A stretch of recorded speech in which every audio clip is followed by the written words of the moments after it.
शेवटी आता स्टँडिंगमध्ये पाठपुरावा करून येथील नगरसेवक नगरसेविका आहेत बहुजन विकास आघाडीच्या, त्यांनी पाठपुरावा केला आणि हे मंजूर केलं. त्यावेळी मंजूर होत असताना त्याला विरोधी पक्षाच्या भाजपच्या नगरसेवकांनी विरोध केलेला का कामाची काय गरज आहे असं. परंतु आपण शेवटी मेजॉरिटी होती, आपले सभापती होते शेट्टीसाहेब, त्यामुळे हा मंजूर केलेला आहे.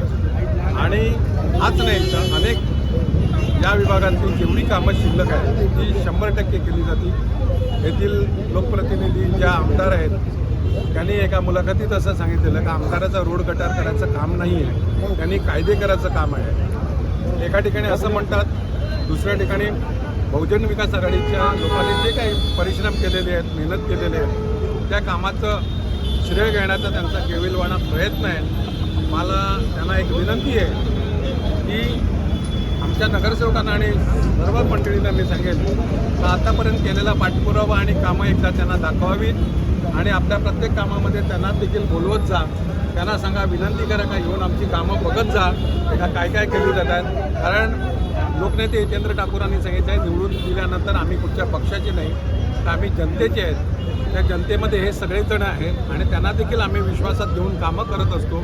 त्यामुळे महापालिकेमध्ये देखील त्यांना विश्वासात घेऊनच आम्ही कामं करतो. त्यांची काही कामं असतील तर त्यांनी सांगितलं तर निश्चित ती पण आम्ही करायचा प्रयत्न करू. परंतु कामं सांगायची नाही, जेणेकरून जो काही लोकांना त्रास होईल त्याचं भांडवल करता येईल असा त्यांच्या मनात जर प्रश्न असेल तो चुकीचा आहे. आमची सगळी टीम राहिलेली सगळीच्या सगळी 5 वर्षात कामं करतील एवढं मी लोकनेते हितेंद्र ठाकूर यांच्या वतीने तुम्हाला आश्वासित करतो. कधीपर्यंत काम पूर्ण होणार, काय आश्वासन देणार? पावसाळ्याच्या आत या रस्त्याचं काम होईल आणि 5 वर्षामध्ये या विभागातली जेवढी कामं आहेत ती सगळीच्या सगळी केली जातील. येथील नागरिकांनी काही सूचना केल्या, चांगल्या सूचना केल्या, त्या देखील कामं इथूनचीच नाही तर संपूर्ण महापालिका क्षेत्रामध्ये जी काही कामं असतील ती करण्याचा प्रयत्न करू. या विभागातनं तुम्हाला एक आनंदाची बातमी सांगतो का मेट्रो देखील इथून जाणार आहे. त्या अनुषंगाने देखील ज्या काही सुखसुविधा येतील जनतेला द्यायच्या आहेत त्या निश्चित 100% देण्याचा आमचा प्रयत्न आहे.